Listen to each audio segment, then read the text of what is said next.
जब किसी पे कोई आरोप लगता है तो वो सबसे पहले इस्तीफा देता है। हाई कोर्ट, सुप्रीम कोर्ट कहीं से जमानत नहीं मिली। लगभग 21 उनके अलग अलग नेता इसी आरोप में बंद है।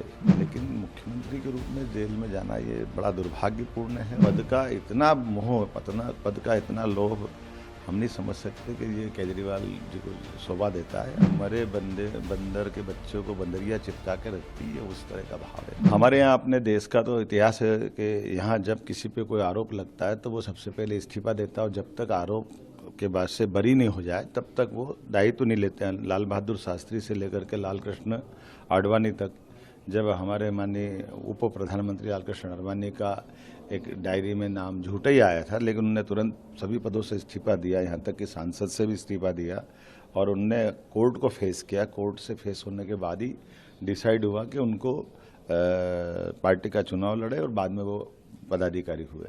मैं मान के चलता हूँ कि अपने लोकतंत्र में ये पहली ज़रूरत होती है कि अगर कोई उंगली उठ रही है और वो तो उस पार्टी को जिसके अपने दो मंत्री उनके इसी आरोप में बंद है जेल में आज तक, उनको कोर्ट से लगातार प्रयास करने के बाद हाई कोर्ट, सुप्रीम कोर्ट कहीं से जमानत नहीं मिली। लगभग 21 उनके अलग अलग नेता इसी आरोप में बंद है।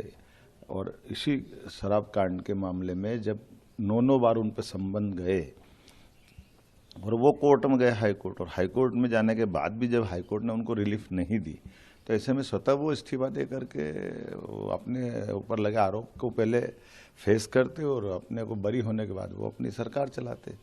लेकिन मुख्यमंत्री के रूप में जेल में जाना ये बड़ा दुर्भाग्यपूर्ण है और ये जनता की भावना, लोकतंत्र के लिए, सबके लिए आज तक कभी ऐसा समय नहीं आया।